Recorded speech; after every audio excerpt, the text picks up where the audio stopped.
Hi everyone, అందరు బాగున్నారా? మా వదిన గారు కాకినాడ నుంచి వచ్చారని తనకి స్పెషల్గా తీసుకెళ్ళామన్నమాట మందీ మహల్కి. ఇది ఎక్కడంటే వైరా రోడ్లో పర్ణశాలకు ఆపోజిట్లో ఉంటుంది. మేము తీసుకున్న varieties mutton curry, Apollo fish, tandoori chicken, chicken kebabs తీసుకున్నాము. బిల్ వచ్చేసి 1500 బిల్లోనే వచ్చింది. ఎగ్జాక్ట్ బిల్ ఐడియా లేదు.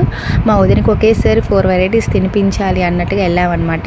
ఇక్కడ మా అత్తయ్య గారి కింద కూర్చోలేవారు, కాకపోతే కూర్చోబెట్టిన బలవంతంగా. అక్కడ అందుకే నవ్వుకుంటున్నాం అందరం. ఇక్కడ ఏంటంటే ఫుడ్ బాగుంటుంది, అంత స్పైసీస్ ఏముండవు. స్పైసీస్ మాలాగా స్పైసీ కాకుండా ఉండాలి అనుకున్న వాళ్ళకైతే యూజ్ అవుతుంది. ఫుడ్కి అయితే ఎక్సలెంట్గా ఉంటుంది అనమాట. నాకు మసాలా ఘాట్ అంత పడదు, సో అందుకని వెళ్ళామన్నమాట. ఇంకొకటి ఆర్గానిక్ ఐస్ క్రీమ్ పార్లర్కి కూడా వెళ్ళాము. నెక్స్ట్ షార్ట్లో వస్తుంది. మా వీడియోస్ మీకు నచ్చినట్టయితే please like, share, subscribe to my channel. Bye friends.